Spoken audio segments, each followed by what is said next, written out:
উচিত জনকল্যাণ, দেশের কল্যাণ এবং সার্বভৌমত্ব এবং স্বাধীনতা রক্ষা করা। স্বাধীনতা রক্ষা কবচ হবে। কিন্তু এই দলটা তো আসলে কমপ্লিট একটা মাফিয়া তন্ত্র, কমপ্লিট একটা লুটপাট তন্ত্র, একটা সন্ত্রাসের অভয়ারণ্য যাবে। ভবিষ্যৎ শাসন ব্যবস্থা যদি আওয়ামী লীগ টাইপ একটা শাসন ব্যবস্থা হয়, যদি রাজনীতি আওয়ামী লীগ টাইপ একটা রাজনীতি হয়, মানুষের ভিতরে যদি এই পারসেপশন সৃষ্টি হয় যে আগে আমরা ভালো ছিলাম, তখন এমনিতে তারা সহানুভূতি পাবে। Not necessarily that I agree with all the points, but there are serious concern. দেখুন, যে ছেলেটা নিহত হয়েছে ছাত্রদের অত্যন্ত দুঃখজনক, অত্যন্ত হৃদয় বিদারক। এবং আমার ডিপার্টমেন্টের, আমি আন্তর্জাতিক সম্পর্কের ছাত্র, সো এইটা যতটুকু জানা গেছে অবশ্যই এটা ডেলিবারেটলি। সো আমার ধারণা, আমি এই মতের সাথে একমত যে এটা ইন্ডিয়ান রয়ের কাণ্ড হতে পারে, অথবা যে নিষিদ্ধ ঘোষিত ছাত্রলীগের সন্ত্রাসী কর্তৃক এই ঘটনা ঘটানো হতে পারে। পিছন থেকে তাকে ধাওয়া করেছে, পিছন থেকে মোটরসাইকেলকে আঘাত করে তারপরে হাতে চাকু সহ তাকে খুন করেছে। সত্যটা বের করতে হবে, মোটিভটা বের করতে হবে। যারা খুনের সাথে জড়িত তাদের বিচারের সম্মুখীন করতে হবে, এবং আমরা সেইটাই দেখতে চাই। আওয়ামী লীগ নিষিদ্ধ হয়েছে। আওয়ামী লীগ আসলে শুরুতেই নিষিদ্ধ হওয়া উচিত ছিল। বাংলাদেশের 4টি আইনের মাধ্যমে এই সন্ত্রাসী টাইপ যে রাজনৈতিক সংগঠন, সেগুলোকে নিষিদ্ধ করা যায়। দুইভাবে রাজনৈতিক দলকে নিষিদ্ধ করা যায়। সেটা হলো, একটা হলো বাই অ্যাডমিনিস্ট্রেটিভ অর্ডার, আর একটা হলো কোর্টের মাধ্যমে। বাংলাদেশে 4টি আইন রয়েছে, এই 4টি আইনের যে কোনো একটি ব্যবহার করা যায়। যেমন জামাত নিষিদ্ধ করার ক্ষেত্রে সন্ত্রাস দমন আইন 2009-কে ব্যবহার করা হয়েছে। কিন্তু এছাড়াও স্পেশাল পাওয়ার অ্যাক্ট, যেটাকে কুখ্যাত আইন বলা হয়, 1974, সেটার আওতায়ও এই রাজনৈতিক দল বা সংগঠন যারা এন্টি স্টেট কাজ করে তাদেরকে ব্যান করা যায়।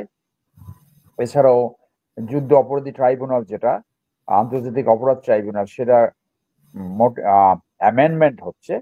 সেই অ্যামেন্ডমেন্টের মাধ্যমে, বিচারের মাধ্যমে তাকে নিষিদ্ধ করা যায়। এছাড়াও পলিটিক্যাল পার্টিস অর্ডিন্যান্স 1978, সেখানেও ধারা রয়েছে।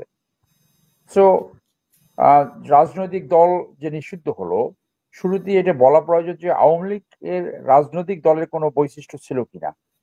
রাজনৈতিক দল সংগঠিত হয় দেশের স্বার্থে, জনগণের স্বার্থে। রাজনীতির সম্পূর্ণ উদ্দেশ্য হওয়া উচিত জনকল্যাণ, দেশের কল্যাণ এবং সার্বভৌমত্ব এবং স্বাধীনতা রক্ষা করা। স্বাধীনতা রক্ষা কবচ হবে। কিন্তু এই দলটা তো আসলে কমপ্লিট একটা মাফিয়া তন্ত্র, কমপ্লিট একটা লুটপাট তন্ত্র, একটা সন্ত্রাসের অভয়ারণ্য। এই দলের আপনি 5জন লোক খুঁজে পাবেন না যারা অনেস্ট।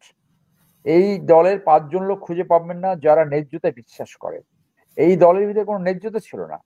তো পৃথিবীতে যারাই এই ধরনের মানবতা বিরোধী অপরাধ করেছে, যারা এই গণহত্যা সংগঠিত করেছে, যারা টেরোরিজম করেছে, সেই সমস্ত দলই নিষিদ্ধ হয়েছে।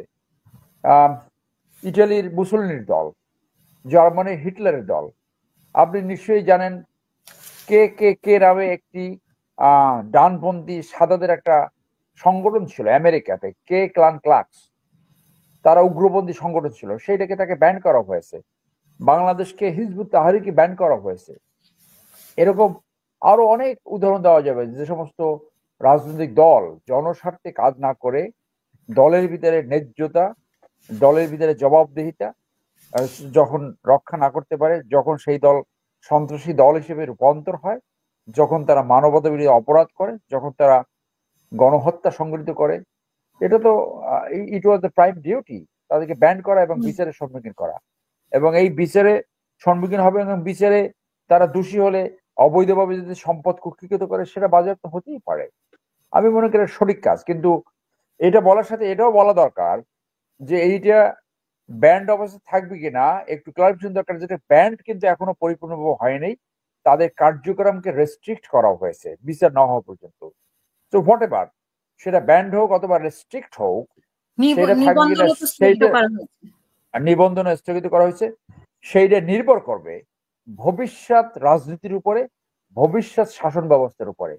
ভবিষ্যৎ রাজনীতি কোন দিকে যাবে, এবং ভবিষ্যৎ শাসন ব্যবস্থা কোন দিকে যাবে। ভবিষ্যৎ শাসন ব্যবস্থা যদি আওয়ামী লীগ টাইপ একটা শাসন ব্যবস্থা হয়, যদি রাজনীতি আওয়ামী লীগ টাইপ একটা রাজনীতি হয়, মানুষের ভিতরে যদি এই পারসেপশন সৃষ্টি হয় যে আগে আমরা ভালো ছিলাম, তখন এমনিতে তারা সহানুভূতি পাবে। আরেকটি কথা আমাদের মনে রাখতে হবে যে যাদের প্রতি অপারেশন করা হয়, বিরোধী দলে থাকে, তাদের একটা সিম্পেথেটিক একটা ভিউ থাকে মানুষের ভিতরে, এবং অপারেশন ইউনাইট করতে সহযোগিতা করে। তো সবচেয়ে বড় দায় দায়িত্ব আমি মনে করি বিএনপির উপর বর্তাবে, কারণ মোস্ট লাইকলি আগামী নির্বাচনে হয়তো তারাই সরকার গঠন করতে পারে। তো তাদের উপরে নির্ভর করবে তারা জন আকাঙ্ক্ষা ধারণ করে। আমি মনে করি, আমি জাতীয়তাবাদ আদর্শ ধারণ করি, এখন আমি এই দলের মেম্বার। আমাদের উচিত সবার বিএনপিকে পজিটিভলি সমালোচনা করা।